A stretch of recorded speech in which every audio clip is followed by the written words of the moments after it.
بسم اللہ الرحمن الرحیم وبہ نستعین وصلی اللہ علی نبینا محمد وعلی آلہ واصحابہ اجمعین وبعد۔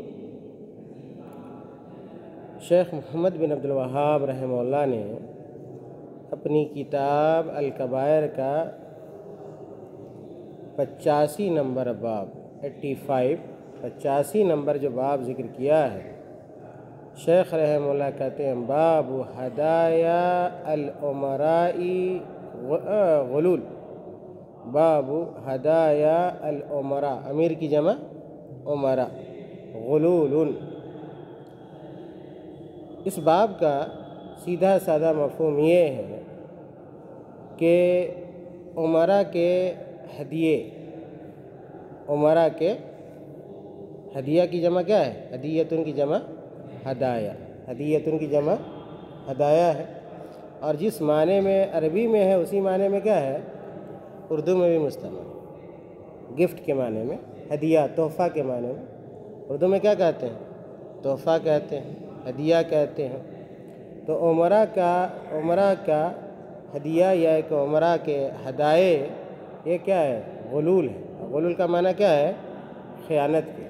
الغلول ہی الخیانہ، الغلول ہی الخیانت۔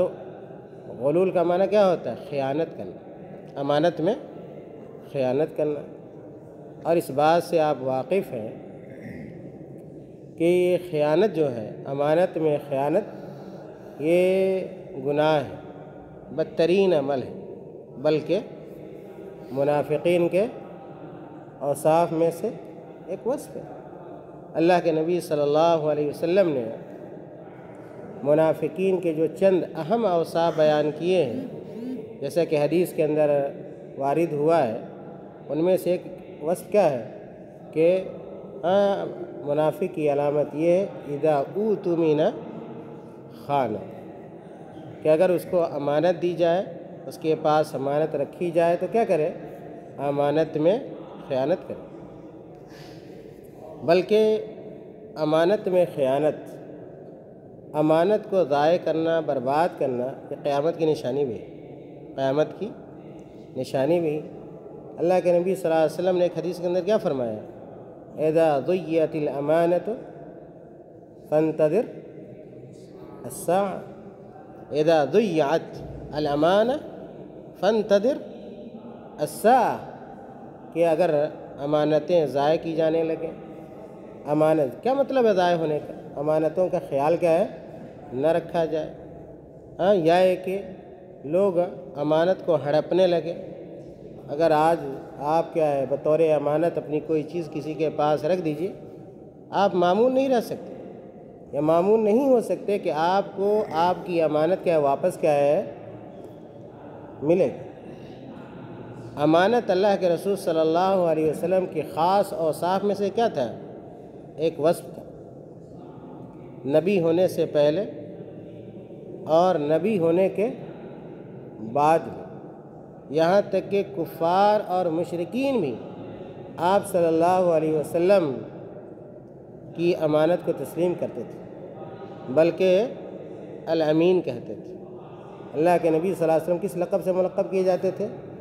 الامین، اور آپ صلی اللہ علیہ وسلم بھی اس کا خاص خیال رکھتے تھے۔ یہاں تک کہ ہجرت کے موقع سے بھی آپ صلی اللہ علیہ وسلم نے امانت کو واپس، جو امانت اللہ کے نبی صلی اللہ علیہ وسلم کے پاس رکھی ہوئی تھی، یا جو امانتیں تھیں، جن لوگوں کی امانتیں تھیں، اللہ کے نبی صلی اللہ علیہ وسلم نے حضرت علی رضی اللہ تعالیٰ کو مکلف کیا کہ آپ رکو، اور جو میرے پاس امانتیں رکھی ہوئی ہیں لوگوں کی، فلاں فلاں لوگوں کی، ان امانتوں کو واپس کر کے ان کو دے کر کیا ہے آپ کیا ہے مدینہ آنا۔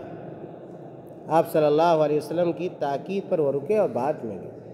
تو اتنا خیال رکھتے تھے اللہ کے نبی صلی اللہ علیہ وسلم امانت کا۔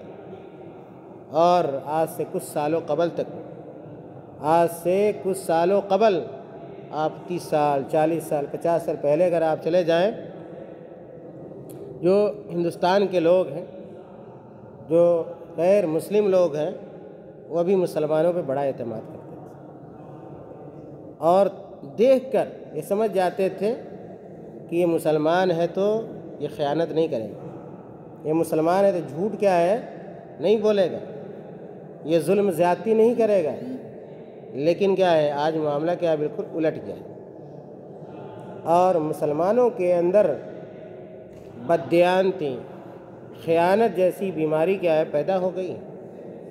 لوگ بہت جلدی مسلمانوں پر اعتماد اور بھروسہ کیا ہے نہیں کرتے۔ خیر، اس باب کے ذریعے شیخ رحمہ اللہ یہ بتلانا چاہتے ہیں کہ امانت میں خیانت کرنا یہ کبیرہ گناہ ہے، امانت میں خیانت کرنا کبیرہ گناہ ہے، اور بار بار یہ بات آپ لوگوں کو بتلائی جاتی ہے، اور بار بار اس لیے بھی تذکرہ کیا جاتا ہے کہ کچھ بچے کیا ہے ہر درس میں کیا ہے نئے بھی آتے ہیں، اس لیے ان کو بتلانا بھی ضروری ہوتا ہے کہ کبیرہ گناہ بلا توبہ کیے ہوئے معاف کیا ہے نہیں ہوتا ہے۔ جو صغیرہ گناہ ہوتا ہے، صغائر ہوتے ہیں، آدمی کے حسنات سے کیا ہو جاتے ہیں، ان الحسنات یذہبن السیئات، کہ جو صغائر ہوتے ہیں، چھوٹے گناہ ہوتے ہیں، آدمی کی نیکیوں کی وجہ سے کیا ہوتے ہیں معاف ہو جاتے ہیں، لیکن جو کبائر ہیں، بڑے گناہ ہیں، بلا توبہ کے معاف کیا ہے نہیں ہوتے۔ تو شیخ رحمہ اللہ نے کہا باب ہدایا العمراء غلول، کہ اگر عمراء ہدایے میں خیانت کرتے ہیں تو کیا ہے کبیرہ گناہ ہے۔ اور اس ضمن میں شیخ رحمہ اللہ نے ایک قدر لمبی حدیث بیان کی۔ شیخ رحمہ اللہ کہتے ہیں جو حدیث بیان کی ہے کہ ان ابی حمید قال استعمل رسول اللہ صلی اللہ علیہ وسلم رجلا علی الصدقہ، ان ابی حمید قال استعمل رسول اللہ صلی اللہ علیہ وسلم رجلا علی الصدقہ۔ ابو حمید کہتے ہیں یا ان سے منقول ہے، مروی ہے، کہ اللہ کے رسول صلی اللہ علیہ وسلم نے ایک شخص کو صدقہ وصول کرنے کے لیے مکلف کیا، یا ایک متعین کیا، یا ایک عامل بنایا۔ استعمل یعنی عامل بنانا، استعمل کا معنی کیا ہوتا ہے عامل بنانا۔ استعمل رسول اللہ صلی اللہ علیہ وسلم، اللہ کے رسول صلی اللہ علیہ وسلم نے عامل بنایا رجلا ایک شخص کو، کس کام کے لیے، علی الصدقہ، صدقہ وصول کرنے کے لیے۔ اور یہاں پہ صدقہ سے مراد کیا ہے، زکوٰۃ، کیا ہے زکوٰۃ ہے، یعنی زکوٰۃ وصول کرنے کے لیے اللہ کے رسول صلی اللہ علیہ وسلم نے ایک شخص کو متعین کیا، مکلف بنایا، عامل بنایا۔ فلما قدم قال هذا لكم وهذا اهدي الی، جب اس شخص کو اللہ کے رسول صلی اللہ علیہ وسلم نے عامل بنا کر بھیجا صدقہ جمع کرنے کے لیے، لوگوں سے صدقہ وصول کرنے کے لیے، جب وہ شخص کیا ہے واپس آیا تو اس آدمی نے کیا کہا کہ هذا لكم وهذا اهدي الی، کہا اللہ کے رسول صلی اللہ علیہ وسلم یہ کیا ہے آپ کا حصہ ہے، اور یہ جو حصہ ہے وہ لوگوں نے مجھے کیا دیا ہے ہدیہ دیا۔ اللہ کے رسول صلی اللہ علیہ وسلم نے زکوٰۃ وصول کرنے کے لیے بھیجا، اور جب واپس آئے تو کیا کہا کہ یہ کیا ہے ہمارا ہے اور یہ آپ کا ہے، یا یہ آپ کا ہے اور یہ ہمارا ہے، یہ زکوٰۃ کا مال ہے اور پیسہ ہے، اور یہ لوگوں نے کیا ہمیں گفٹ دیا، تحفہ دیا ہے۔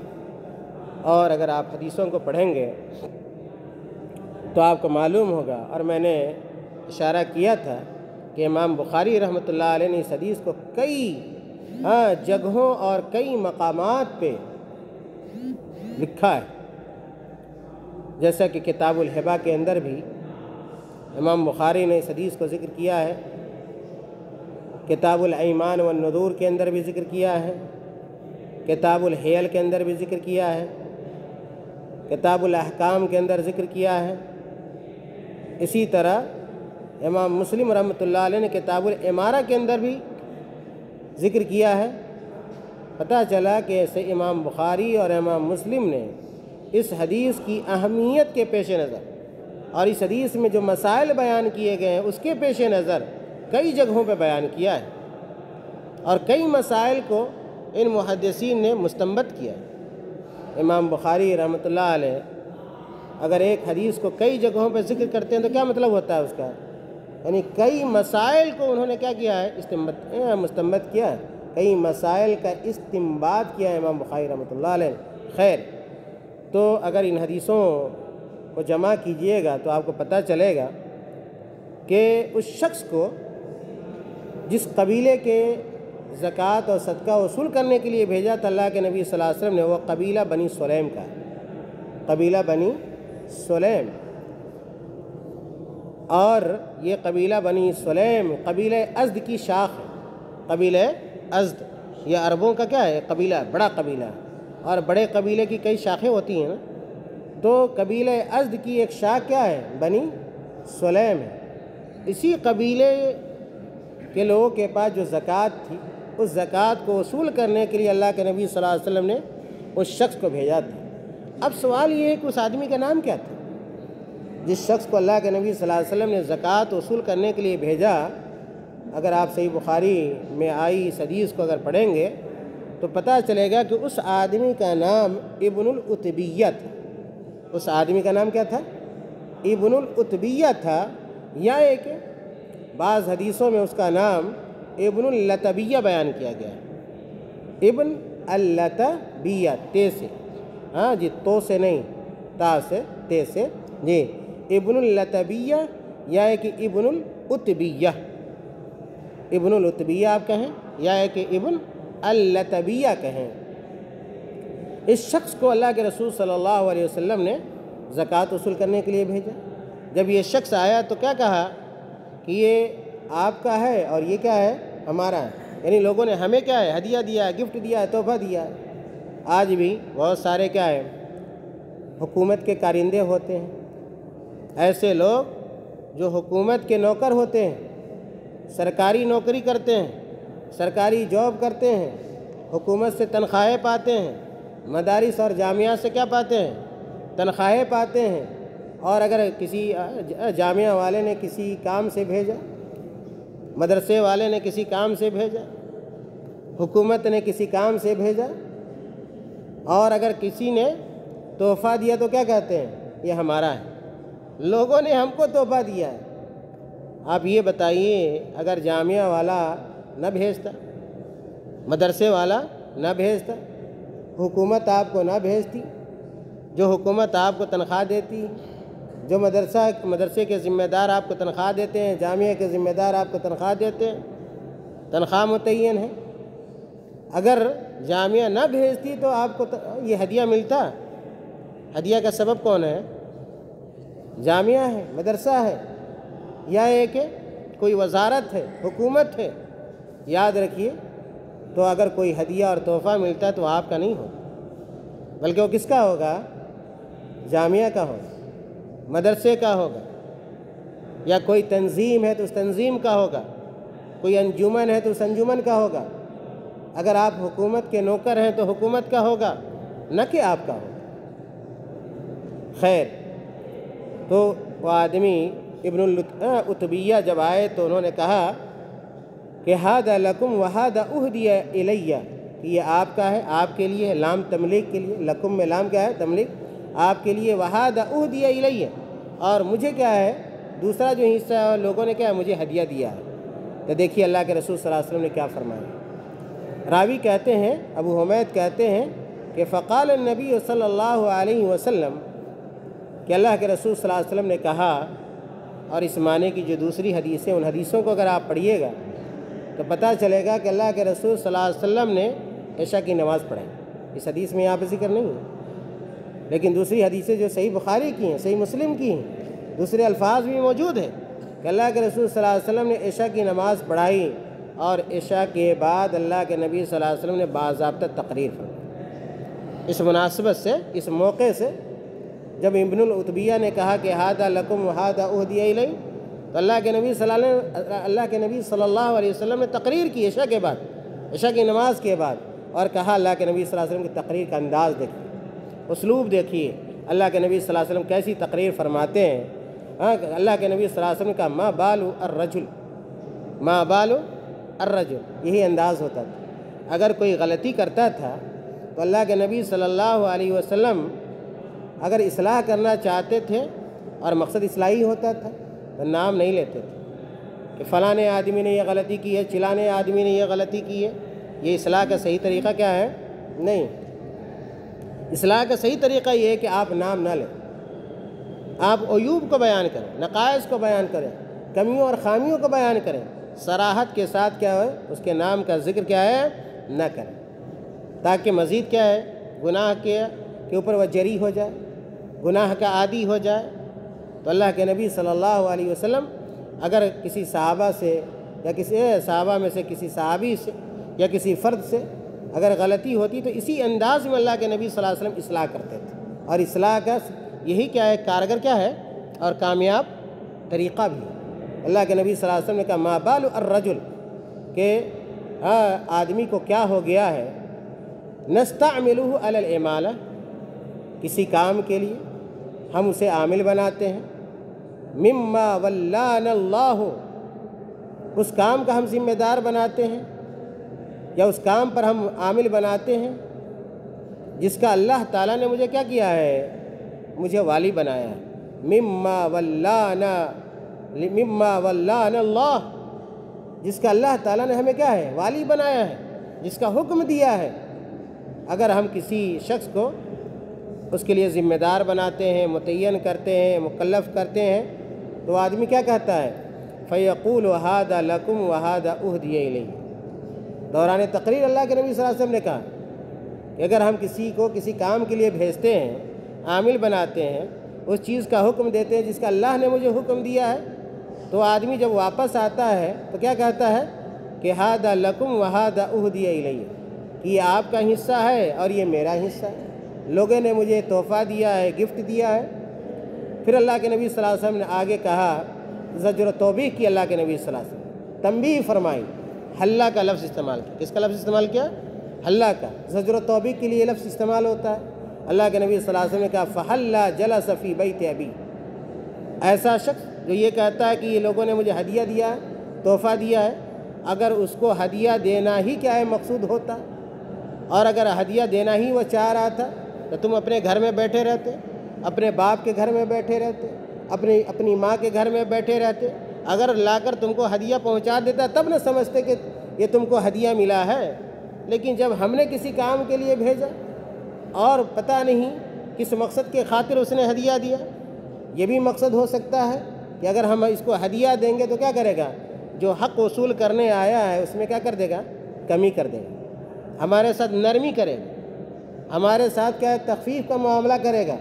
اسی لیے نہ لوگ ہدیہ دیتے ہیں ایسے موقع سے کہ کسی کام کے لیے اگر حکومت کے لوگ جاتے ہیں تو کیا دیتے ہیں، ہدیہ دیتے ہیں کہ نہیں، جس کو ہم لوگ رشوت کہتے ہیں۔ کیا کہتے ہیں؟ رشوت، تاکہ ہمارے ساتھ نرمی کا معاملہ کریں۔ یہی معاملہ ہے۔